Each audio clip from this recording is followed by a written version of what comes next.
10 hero बाकी सब zero. क्या तारीफी असनाद बाकी वज़रा के लिए चार्जशीट हैं?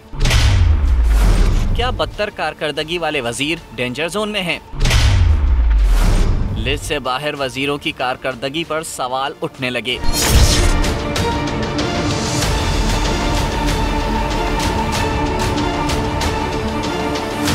वजीर खारजा शाह महमूद कुरैशी लिस्ट से खारिज हो गए। वजीर इत्तलात फवाद चौधरी पर भी इत्तला बिजली बनकर गिरी। वजीर कानून फरोग नसीम कारकर्दगी के कानून पर पूरे न उतरे। वजीर दिफा परवेज खट्टर खुद अपनी परफॉर्मेंस का दिफा ना कर सके। वजीर रेलवे आजम सवाती कारकर्दगी की पटरी पर ना चढ़ सके। वजीर साइंस शिबली फराज भी पसंदीदा के फॉर्मूले में फिट ना हुए। उमूर कश्मीर अली अमीन गंडापुर भी वजारत के उमूर बेहतर ना देख पाए।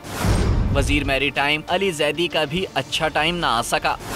मंशियात पर कंट्रोल पर मामूर एजाज शाह भी परफॉर्मेंस पर कंट्रोल ना कर सके। नूरुल हक कादरी भी हकदार ना ठहरे।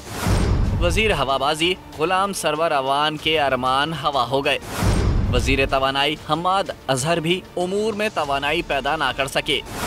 उमर अयूब, जुबैदा जलाल, मुनस इलाही, तारिक बशीर चीमक, फहमीदा मिर्जा और अमीनुल हक भी कारकर्दगी के मयार तक ना पहुँच पाए। सब्सक्राइब करें और बेल दबाएं ताकि कोई खबर रह न जाए।